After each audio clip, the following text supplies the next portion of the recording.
भरत तिवारी जिसका एनकाउंटर हुआ, ये ना तो हिस्ट्री सीटर था, ना ही बड़ा क्रिमिनल था और ना ही कोई माफिया था।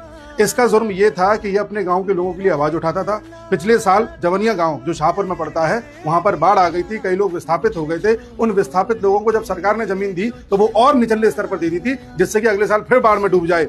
उनके लिए आवाज उठा रहा था। हर छोटे बड़े मुद्दे को लेकर के कभी एसडीएम के पास जाता था, कभी तहसीलदार के पास जाता था, कभी डीएम के पास जाता था, कभी सीएम हो जाता था, लेकिन कहीं भी इससे सेटिस्फैक्टरी आंसर नहीं मिलता था।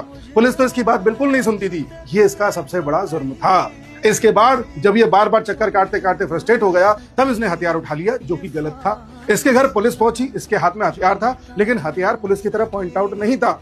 सबसे बड़ी बात, उस वक्त पुलिस ने इसको गिरफ्तार क्यों नहीं किया, उस वक्त हथियार क्यों नहीं जब्त किया।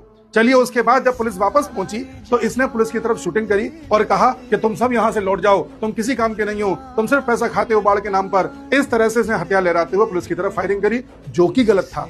पुलिस को उस वक्त स्टेप ले लेना चाहिए था, लेकिन जब पुलिस ने कहा कि आप सरेंडर कर दो तो इसने हथियार पुलिस की तरफ फेंक दिया। इसके हाथ में कोई हथियार नहीं था। तब पुलिस ने इस पर गोली चलाई और एनकाउंटर करार दिया। क्या यह सही था? बिल्कुल भी सही नहीं था। क्या बिहार में सारे माफिया खत्म किए जा चुके हैं? क्या बिहार में सारे हिस्ट्री सीटर खत्म हो गए जो अब ऐसे लोगों का नंबर लेना पड़ रहा है? और इससे भी बड़ी बात, भरत तिवारी बहुत बड़ा बीजेपी भक्त था।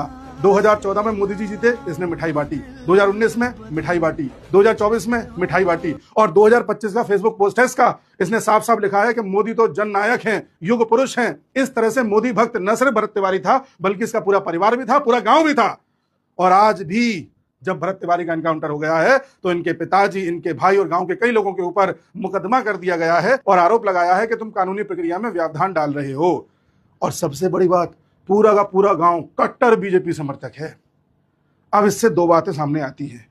क्या बिहार के सीएम, बिहार की पुलिस बिल्कुल अंधी हो चुकी है, जिसे कुछ दिखाई नहीं देता क्या सही है क्या गलत है?